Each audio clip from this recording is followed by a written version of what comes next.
صدر کل ہند مجلس اتحاد المسلمین و رکن پارلیمنٹ حیدرآباد بیرسٹر اویسی نے کہا ہے کہ مجلس کی جانب سے 12 اگست کو سالار ملت پلے گراؤنڈ برنداون کالونی شیخ پیٹ میں شام 7 بجے ایک جلسے عام منعقد ہوگا۔ اس جلسے کا عنوان ہندوستان کی آزادی میں مسلمانوں کا کردار رکھا گیا ہے۔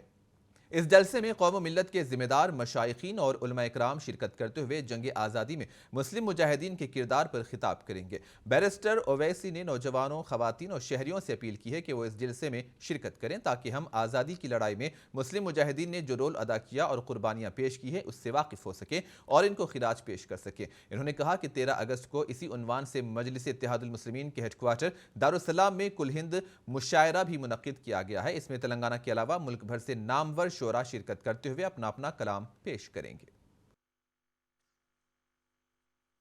میں خاص طور سے نوجوانوں سے اپیل کروں گا کہ اس جلسے میں شرکت کریں، اور کیونکہ ہم اپنی ملک کی آزادی کے 75 سال منانے جا رہے ہیں اور فاشسٹ طاقتوں کی طرف سے، فرقہ پرست طاقتوں کی طرف سے تاریخ کو توڑ موڑ کر اس طرح سے پیش کیا جا رہا ہے کہ وطن عزیز کی آزادی کی لڑائی میں مسلمانوں کے رول کو یا تو مٹایا جا رہا ہے یا اس کا کوئی ذکر نہیں ہوتا ہے۔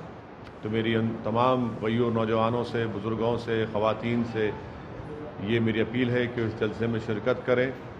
ساتھ ہی میں آپ کو یہ بھی بتانا چاہوں گا کہ 13 اگست کے دن دارالسلام میں مجلس اتحاد المسلمین کے ہیڈ کوارٹر میں ایک عظیم الشان کل ہند مشاعرہ منعقد کیا جا رہا ہے اسی عنوان سے، جس میں ملک کے نامور شعراء اکرام کو دعوت دی گئی ہے اور تلنگانہ کے بھی معزز شعراء اس میں شرکت کریں گے۔ اسی عنوان پر وہ آئیں گے۔ میری آپ سے گزارش ہے کہ اس مشاعرے میں بھی شرکت کریے۔